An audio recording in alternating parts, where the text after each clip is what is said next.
strawberries, red raspberries. Oh, so I do different.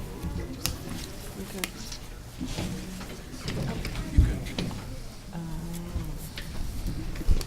Oh, you just okay. What else did you do?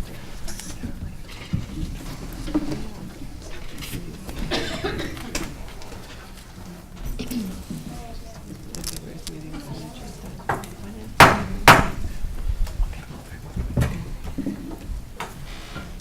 We'll call the Committee of the Whole meeting for May 22, 2017 to order.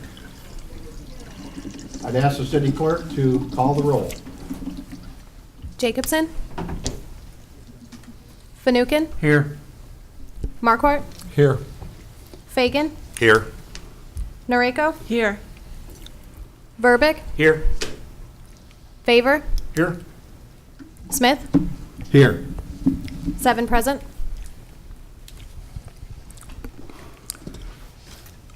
Items also on the regular agenda, there are none for this evening, so we'll move right to considerations.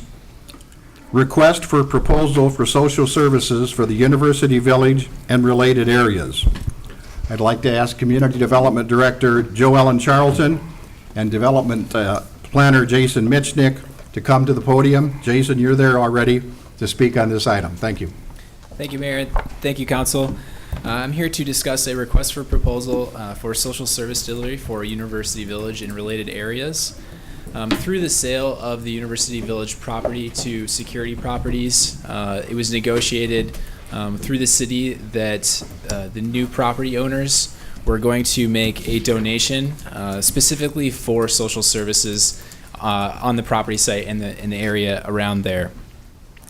The initial allocation provided by Security Properties was $200,000, and then for each subsequent year for 15 years thereafter, they will provide a $20,000 installment. So the total amount that they are to provide for these services is $500,000 over that 15-year period, which breaks down to roughly or exactly $33,333 annually.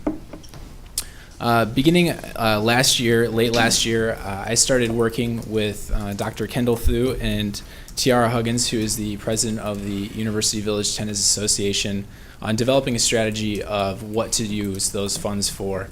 We looked at several different strategies and best practices around the country for neighborhood intervention in areas that have high levels of poverty and different social needs. In 2014, prior to the sale of the property, Dr. Kendall Thu, Dr. Mark Schuler, Tiara, and as well as Valerie Redmond went into and spoke with residents at University Village to establish what the needs of residents were. And through that, they identified several needs that ranged from transportation to access to healthcare, employment, access to nutritional foods that is actually considered a food desert in that area. And the discussions that we had were that the needs of residents are complex and they are intertwined, and there isn't any single strategy or solution for really being able to make a difference for residents' lives. You have the situation in University Village where you have individuals and families coming from inner city areas. They are moving to DeKalb because there's a better quality of life comparatively to the situations going on in the inner cities currently. And when they come to DeKalb, given the lack of delivery of social services to that area and general services, whether it's transportation, it leaves those residents feeling isolated, marginalized in the community. They're not able to be integrated into our local economy or our community, and ultimately a lot of those residents do end up going back to the city because they don't have a solid foundation to get started off here in the community. And this funding that is provided by Security Properties is a somewhat unique situation. This was recommended to us by the regional director for the Department of Housing and Urban Development. And to our knowledge, This type of funding has only been provided in one other community in the state of Illinois, which we believe is East St. Louis. So this is a unique situation where we have a pool of money where we have some flexibility to work with it to create some different programming that could be innovative and meaningful. Through the discussions of trying to pick apart the needs and identify individual organizations and agencies that could work towards those needs, it became evident that there wasn't enough funding in that pool to really do anything substantial, and anything meaningful was really going to have to be a collaborative process with multiple organizations and multiple agencies. So beginning in October, November of last year, we started speaking with different agencies in the community about what kind of services they could provide either with the pool of funding or without. And we tried to create a strategy, and at this point it came to, I think, the decision and the recommendation from staff as well as that working group is that we need to release a request for proposal to the community and all the agencies in the community to come forward with what they think is the best strategy. And in this document, in the request for proposal, we have structured it so that the proposals will be evaluated based on the ability for collaborations and partnerships to really tackle all those needs, not just individually in a piecemeal fashion, but really looking at how you can integrate the efforts of multiple agencies to better the quality of life for residents in the area there. If you have any questions on the actual document, I'd be willing to answer those, but at this time, I would like to invite Dr. Thu and Tiara to come up and speak. Both at the same time? Sure. And Tiara, I understand you wanted to speak first? Yes. Okay. Hi, my name is Tiara Huggins. I'm the president of the Tennis Association at University Village. Thank you. I just would like to say that I do agree and approve for the RFP. We have been meeting, like you say, since like October and November, really working through this to try to get what will be the best needs fit for the residents there.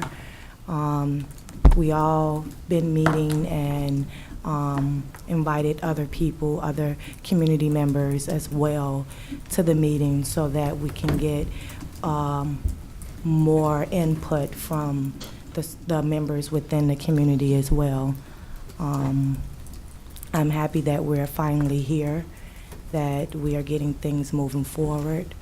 And I do want to say I appreciate everything that we've been doing for the last several months, and just is really pleased that we're finally here to get those needs to the residents at University Village. Thank you. Thank you, Tara. Kendall? Yeah. Hi, Mr. Mayor, members of the council, and city staffers. Thank you for allowing us the opportunity to be here and say a few words in support of the RFP. It's been a collaborative, as both Jason and Tiara mentioned. I think the last couple meetings that we had with the city to finalize the RFP were models of the way the university and the city and the community members can collaborate, and I'd like to package that and sprinkle that over the city as a whole if I could. But we're very pleased with how it's come out. I said in testimony before the council during the zoning variance hearings that we want to see brick and mortar changes, but we also want to see cultural changes so that we can invite the University Village residents in and be a part of who we are as a whole. And I think having a process whereby we're reconstructing the village, at the same time we're sort of reimagining the members of that community as parts of DeKalb, I think is going to be a healthy thing as well. So thank you. I very much support the RFP. Thank you, Tara, and Kendall, appreciate it. I'd open it up now to discussion from the council. Any comments or questions? Ms. Noriko. I appreciate the effort, the positive effort that's gone into bringing this proposal forward. I have a question that I want to confirm something. Is this working group going to be the group that actually reviews the proposals? Yes, I think we would expand the working group to include others. I have that listed in the memo. Let me see if I can find it. In addition to the working group, we would also have the current property management team there. Pastor Joe Mitchell has been invited, as well as others to review those proposals. And we have worked on a scoring mechanism for those proposals to evaluate them in a fashion that we think is going to have the biggest impact.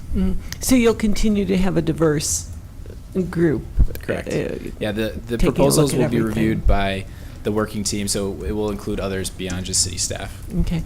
And then one concern I have, and I'm sure you've thought about this, is that there's really a broad range of issues that this group wants addressed through the proposal and then, the actual efforts with the funding.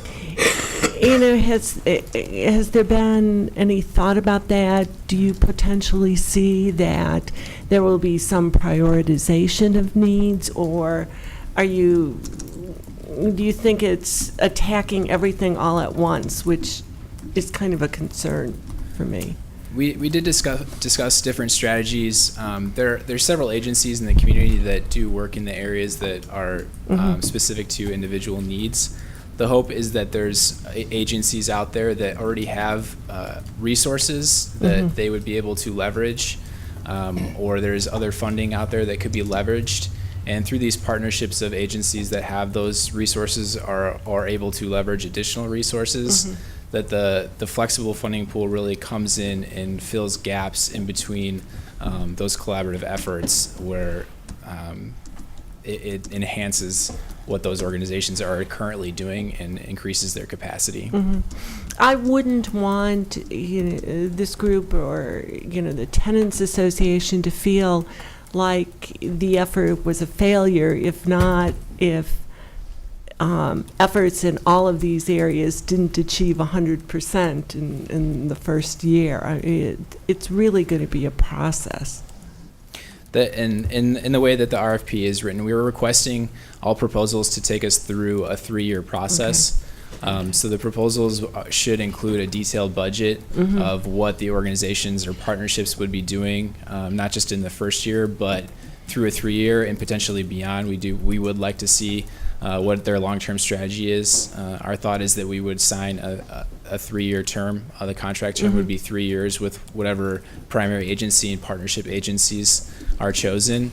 And then there would be different performance metrics to measure both the service delivery and the outcomes of those services. And we would be able to reevaluate whether to extend a contract with those agencies.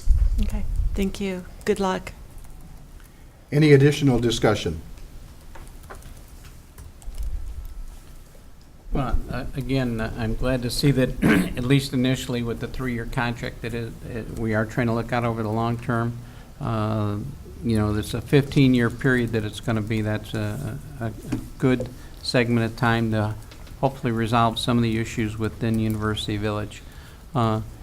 Jason, would you mind, though, explaining to the public, again, if you did it already, though, about why we have to bid this since the money's coming from a private entity? Yeah, because the amount exceeds the $20,000. The city's purchasing policy is that anything that exceeds that amount is we would go out for a request for proposal and bring it to council with the contract to ultimately be approved. Okay, thank you. Mr. Fanouken, I'm going to have to recognize your signal in the future. It was just this. Now, if it was a little higher, that's fine. Okay. Mr. Fagan. 3-year contract, is that going to be a solid 3 years, or is it renewable every year with an option, or is that just going to be a solid 3 years? We would go through the RFP process and choose, depending on what proposal is chosen, we would structure the contract with Attorney Frieders. I would think that the language would be a 3-year period, but there would be something in there that if they're not hitting those metrics, Right.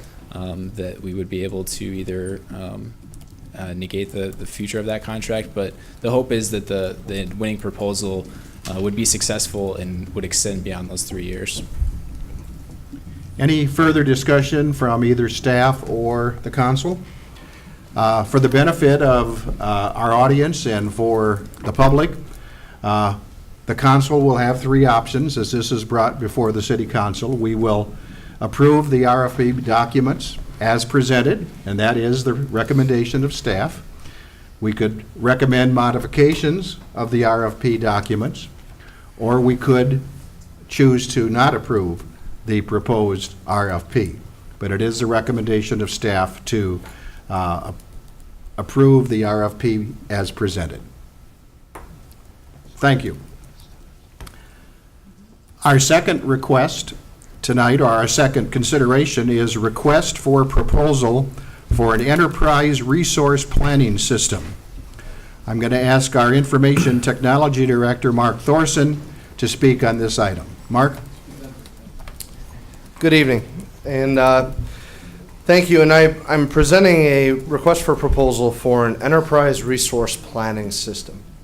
And essentially, an enterprise resource planning system, or an ERP, is a solution that would, or an application, software, however you'd like to define it, that takes all of a holistic look at the city's operations and the data that's collected by the city, and tries to bring it under one umbrella if possible.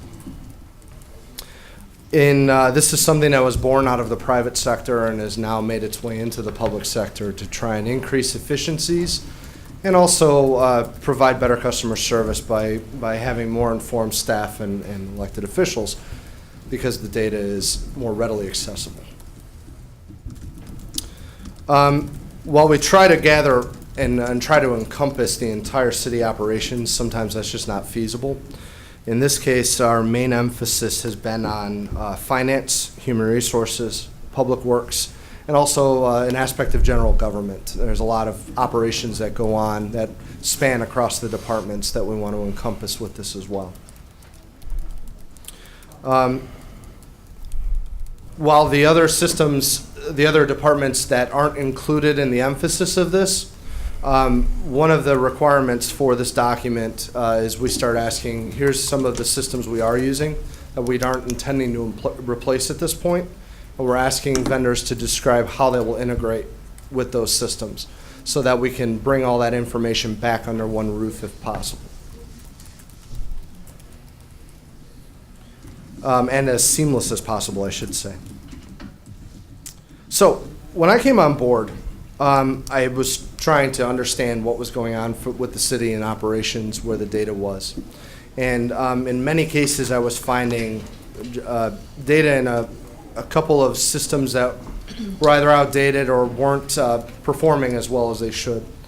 And in a lot of cases, I was finding things in spreadsheets and Word documents, paper, just a smattering of locations.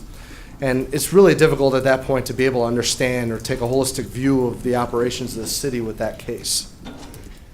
So in order to start tackling this problem, the first thing I did was start a needs analysis.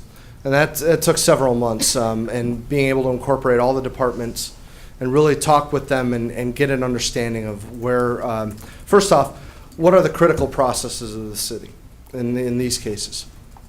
So I had them list out all of the operations they were conducting and then identifying which ones were they deemed as critical. And that'll help steer this process as we go along. The second piece was data mapping, or just understanding where all of the data is. And like I said before, I found that there's a lot in spreadsheets and paper and Word documents and all sorts of things. So it was a good exercise overall to be able to understand where things are, but also gave me an understanding of how this RFP was going to have to be built so that we could steer vendors in the direction and help them understand what they were going to have to encounter when if we chose their system. So all of that information, along with speaking out with colleagues in the area that either gone through an RFP for an ERP system recently, and we're implementing it as we speak, and try and understand what they went through as well, so that we didn't have to necessarily repeat the same situations that they encountered, and hopefully learn from their experiences as well. So all of that information really was brought into building this document. Some of the things that I would like to point out as far as items of interest on the document are, we have a proof of capabilities demonstration, as opposed to just saying, come in and show us your software. ERP systems are notoriously cumbersome and involved. One module, say accounts receivables, could take an entire day to go through. So in order to make as efficient of use of staff's time as well as the vendor's time, we want to target these demonstrations to understand what their systems are capable of, but also provide a way to evaluate across all of the chosen demonstrators, so we can make educated decisions on what recommendation we can make. So what I'm asking staff at this point moving forward is, we're going to develop a series of scenarios, and then we're going to list those out as an outline, and we're going to go into more detail at a later point during the process. And that's going to steer what these demonstrations look like as well. Another aspect that I would like to point out is we're discouraging modifications to the system. It's not that vendors or systems aren't modifiable. Their vendors are more than happy to modify systems for us. It's just those cost money, and we have to be cost conscious with this process. So we're asking that we look at processes and see how we can modify those to fit solutions, as opposed to asking systems providers to actively modify their systems to meet us. Obvious exceptions to that are city ordinances and administrative policies in areas where we don't have the same flexibility. We are open to cloud or remote systems, as well as on-premises solutions. We're not narrowing a vendor in any specific direction. So we want to make sure that was clear to them, that they were more than happy to receive proposals of either sort. With cloud solutions, there's some additional questions that need to be answered in terms of data centers, where they're located, how they're secured, are they certified, as well as data ownership. It can be fuzzier when the data is not physically located at our location. So we want to establish all those guidelines up front. And also data accessibility, making sure that we have access to our data, and asking vendors how we can access that data. Is it reasonable? So that all goes into that decision-making process as well. Total cost of ownership is another point I'd like to point out, is we're asking for year one costs as well as year 2 through 10. We find overall that 7 to 10 year period is about how long an organization holds on to some of these softwares. So we want to understand what the city's total cost of ownership is going to be through that period. So you'll see that itemized as well in the document. This is a budgeted item in the fiscal year 2017, but we do anticipate it carrying over into the next fiscal year. And with that, it's obviously a very involved project. It's a very large project. It's going to have a pretty significant impact on the way that staff provides services to the public, and making sure that that's done as efficiently as possible, and making sure that our staff and our decision makers are as educated as possible with the data that we collect. And with that, I'm more than happy to answer any questions you might have.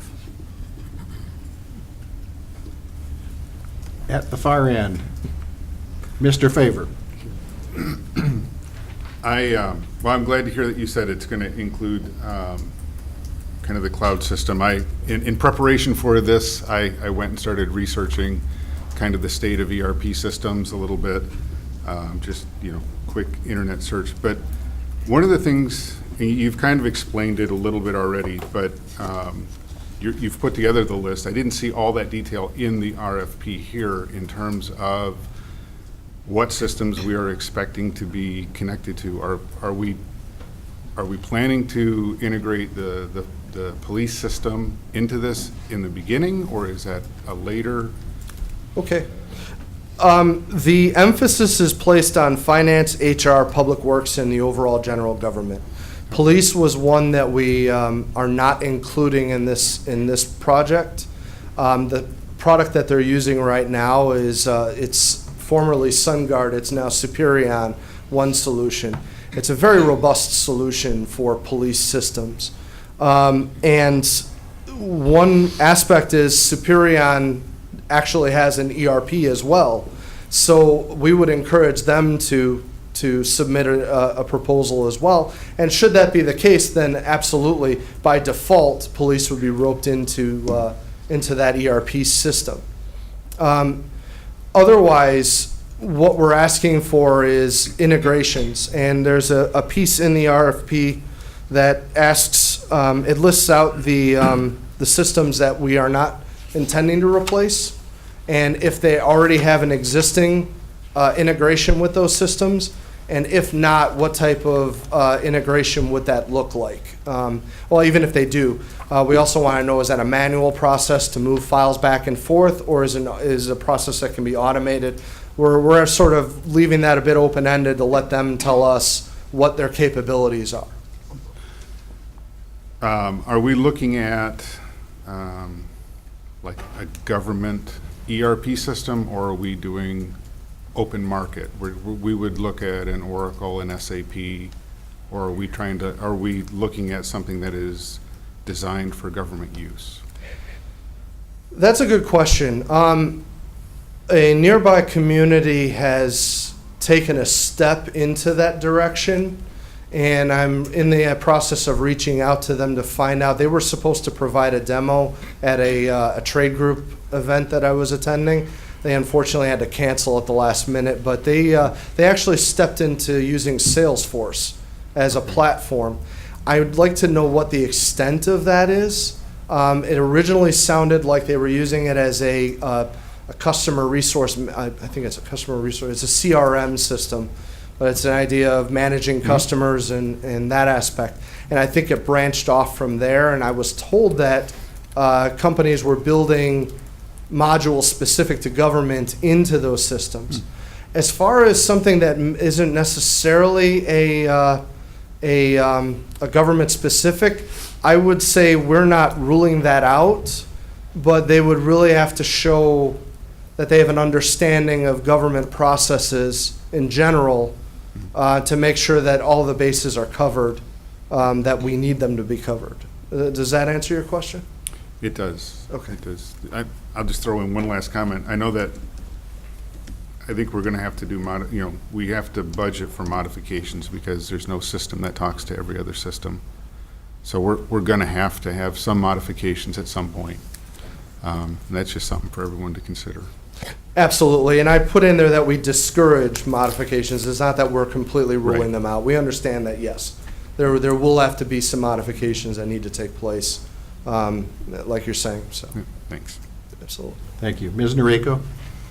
And this question perhaps can best be answered by the city manager. Given the fact that finance is one of the key areas for this system change, and we are in the process of looking for a new finance director, how does that search or identifying someone new work into this whole process?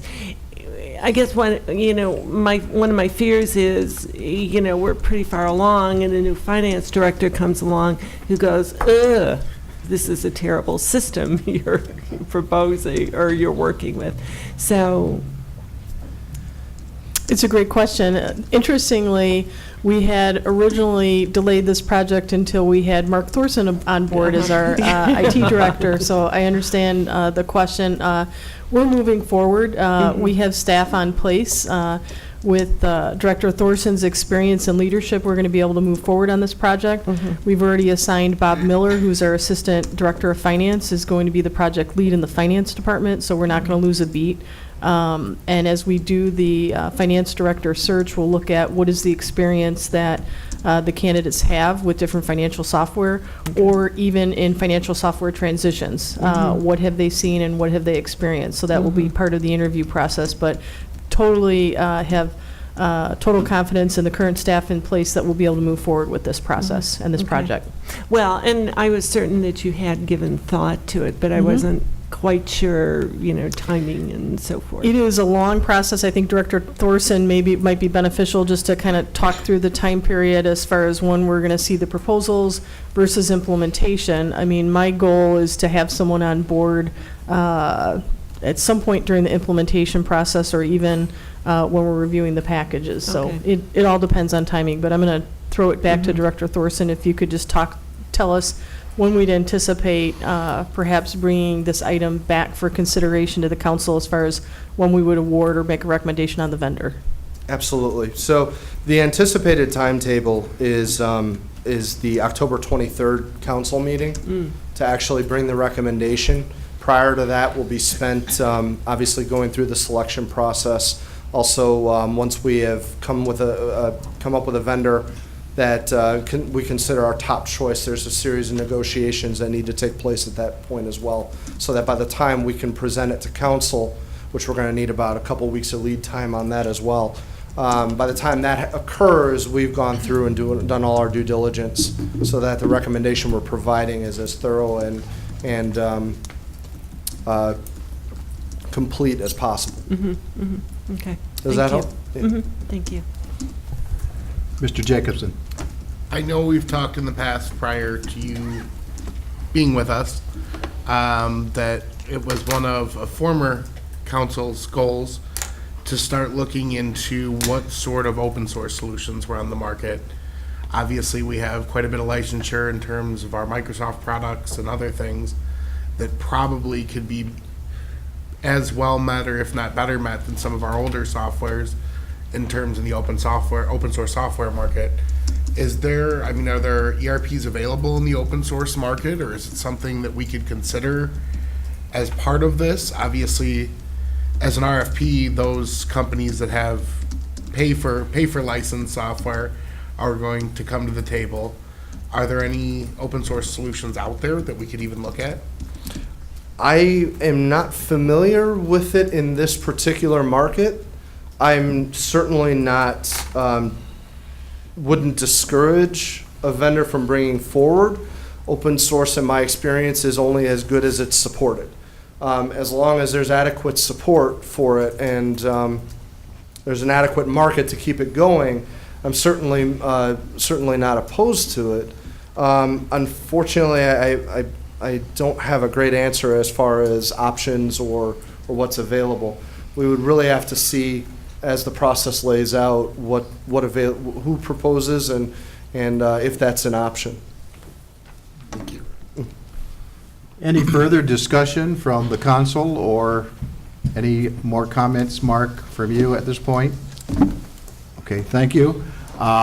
Once again, for the benefit of our audience and the public, the council has two options.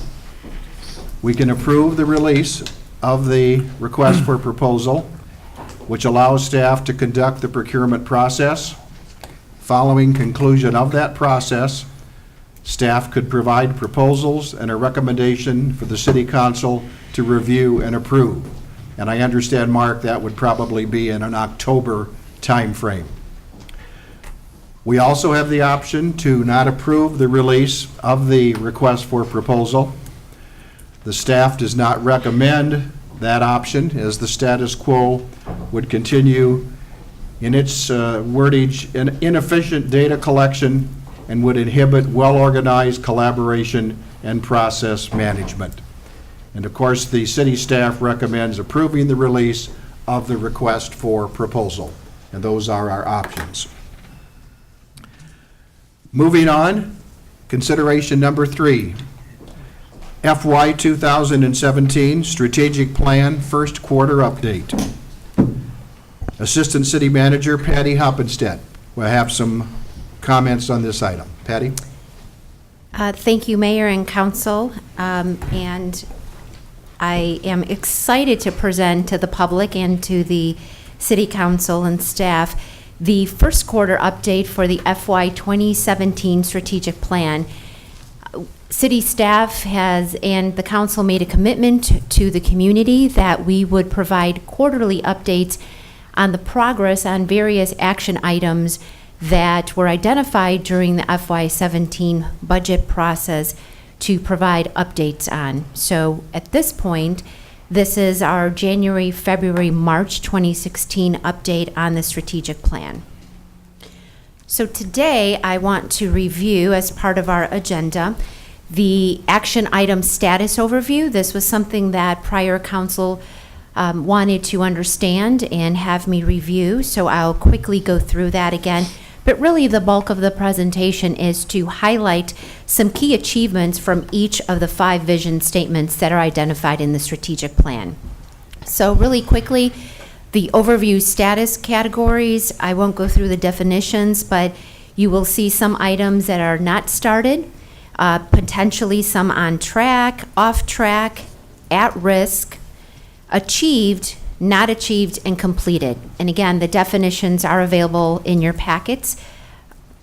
So just to go over the items that are for this first quarter, of the 82 action items identified for the fiscal year 2017, this quarter, 2 were achieved and 77 are on track.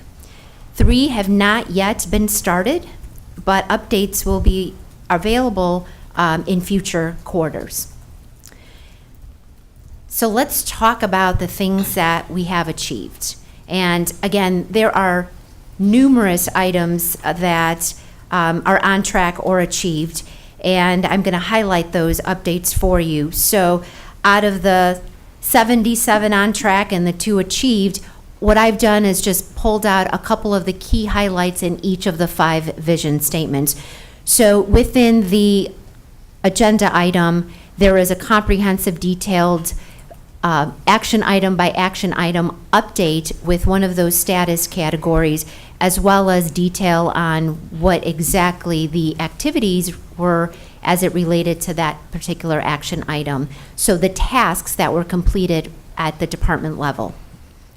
So the first one, under vision of sense of place, the warm weather allowed the Public Works Department this first quarter to begin maintenance tasks of the Kishwaukee River banks. Crews added loose riprap stone to stabilize the banks and decrease erosion that's caused by the river's currents.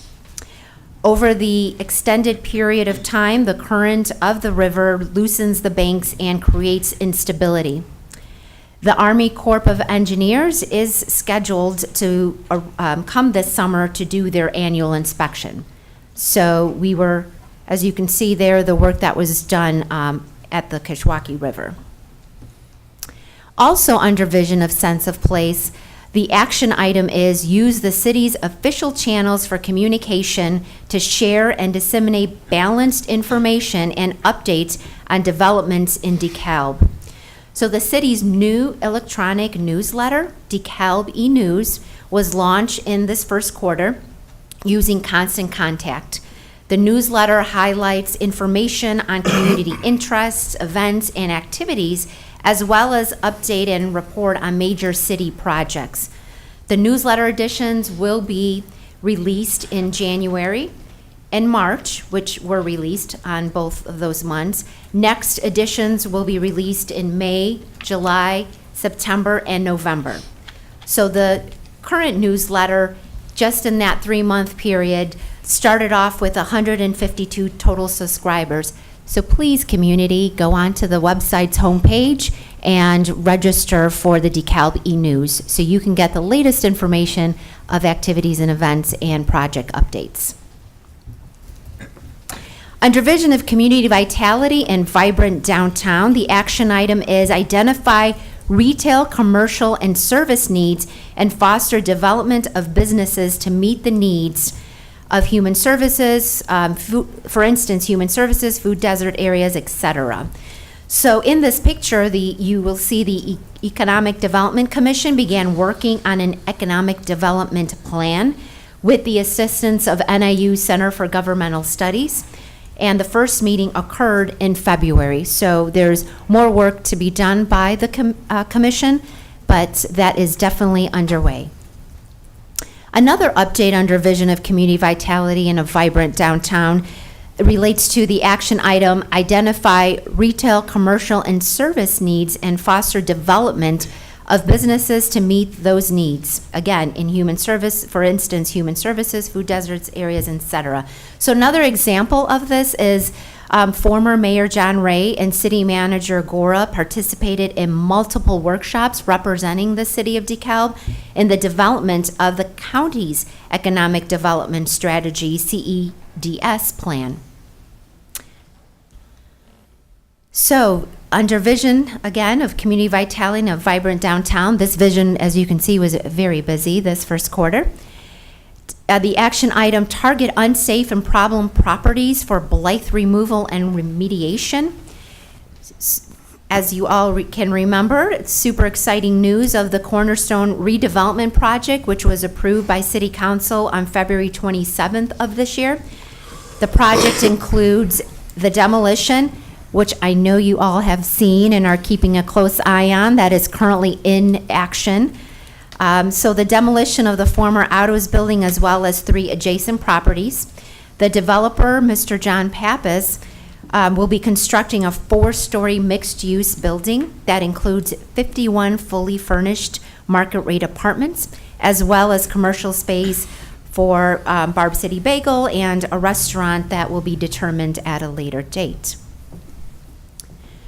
All right, action item is enforce or update existing regulations to facilitate improvement or removal of substandard or unsafe structures throughout the city and ensure others are consistent with applicable regulations.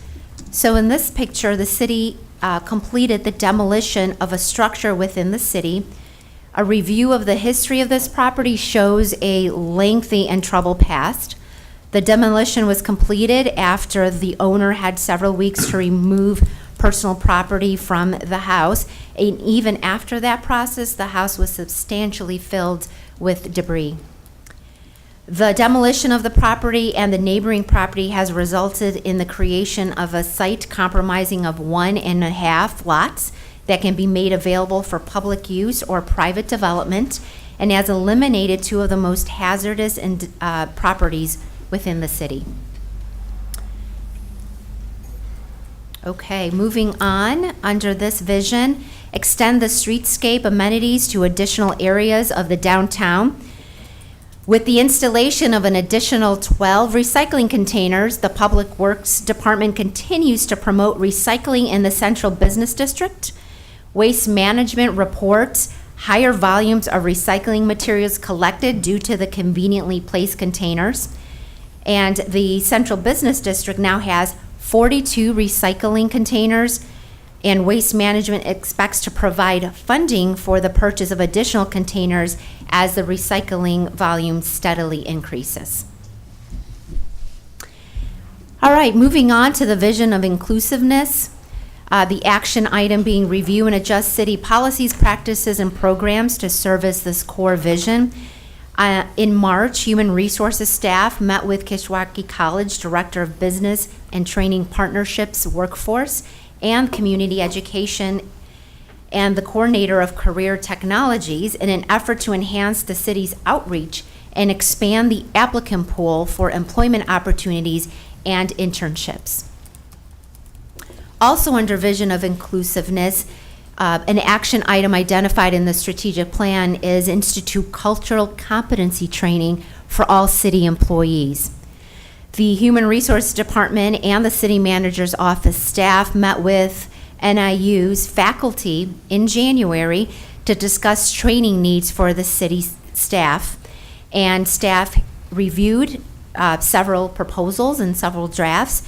And I'm excited to report that training sessions are ongoing this week with city staff It's a 4-hour training session, and training is offered every day of this week so that we can get all city staff through the training. So this is required training for all city staff, with the exception of our public safety staff, which we will look at training that is more tailored to their specific interactions and needs as they relate with the community.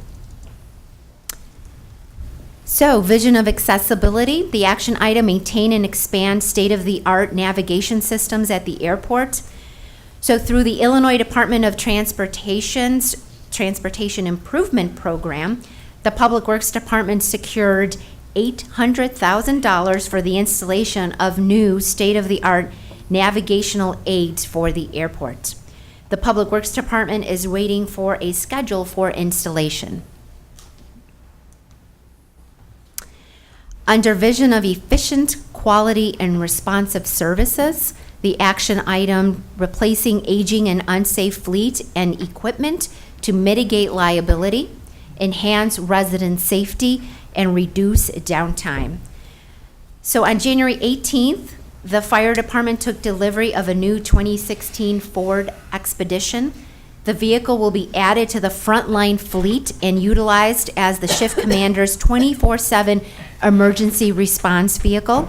The current shift manager vehicle is 10 years old and will be repurposed for use by the deputy fire chief.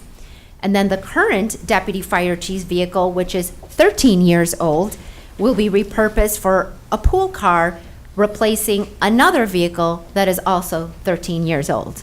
So it's kind of trickling down, and we're trying to cycle out these 13-year-olds plus vehicles that have broken down on their way to calls. All right, last update, vision of efficient, quality, and responsive services. The action item, deploy mobile technology to facilitate optimum efficient field work. The police department has deployed a new modem setup in the squad cars to enhance connectivity in the field. The new setup features external modem that can be used to generate a hotspot in an emergency.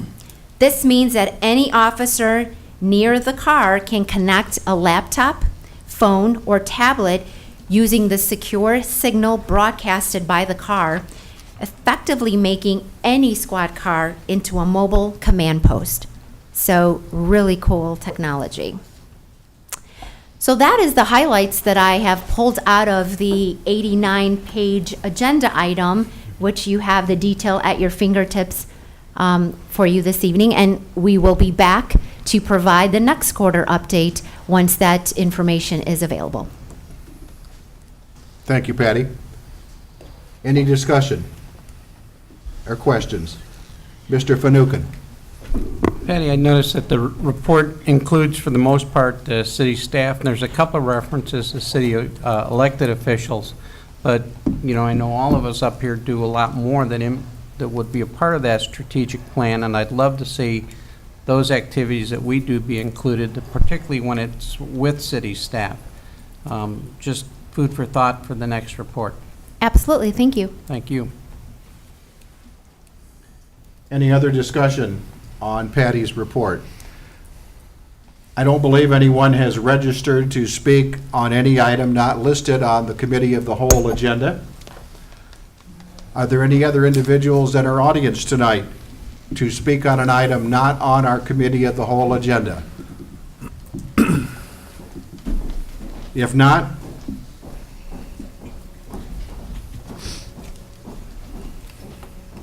I'd ask the council for a motion to adjourn the Committee of the Whole meeting. So moved. I'll second.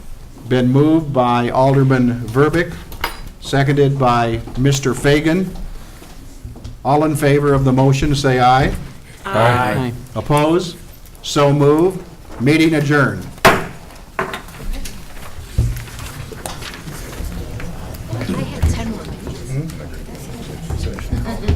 I could have gone on.